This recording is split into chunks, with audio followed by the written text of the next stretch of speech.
The year is 1920, and everyone all around America is lined up, waiting to see who the next president will be. As the votes tally up, they determine the winner, the 29th president, Warren G. Harding. However, we're soon to realize that it isn't all it's cracked up to be. This president was barely qualified, and even he himself was baffled by the amount of work he realized the president had to do. As he said, "I don't know what to do or where to turn." Not to mention, he was fighting his own internal battles of gambling, attractive women, and illegal alcohol.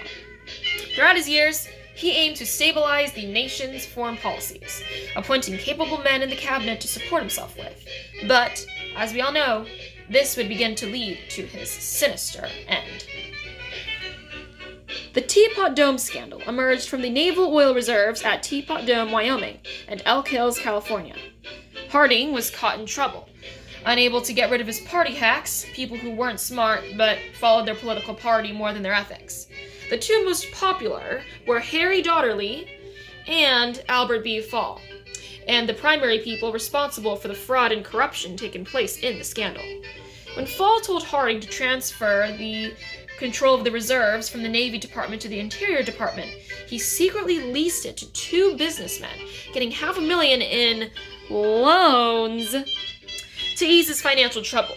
He was caught, convicted with bribery, and sent for 1 year in prison, which Daugherty barely escaped. This caused President Harding's reputation to plummet, his final words being, "Go on, read some more," in response to the papers published about him. He died soon following. Following Harding's death came President Coolidge. More quiet and less active, he believed the government had a right to be less interactive with the nation. As he put it himself, "There is only one form of political strategy in which I have any confidence, and that is to try to do the right thing and sometimes succeed."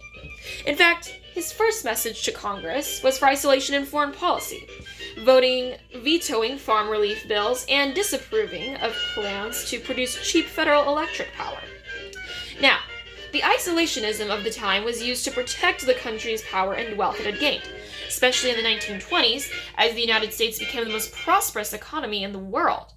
By implementing isolationism, it was safe from the disturbances of other countries and ensured domestic security for its citizens.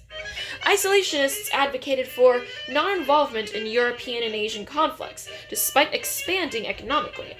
This ultimately helped the nation, but did spark the suspicion that a growing military power such as America's wouldn't support its allies in a European war. And finally, the labor unions of the 1920s. Many of these unions, especially the AFL, or the American Federation of Labor, didn't really care about women, especially since most of the women's jobs weren't industrial, which proved their jobs didn't have issues. Thankfully, organizations were able to put an end to the 12-hour workday. Labor unions as a whole were fighting a labor versus capital war, pitting industrial workers against pitting industrial workers who demanded higher wages and shorter working hours. Hell yeah, girls! Alongside these issues came the fight for safer working conditions and health benefits. All of these issues were the primary topics of the 20s politics. Thank you for watching!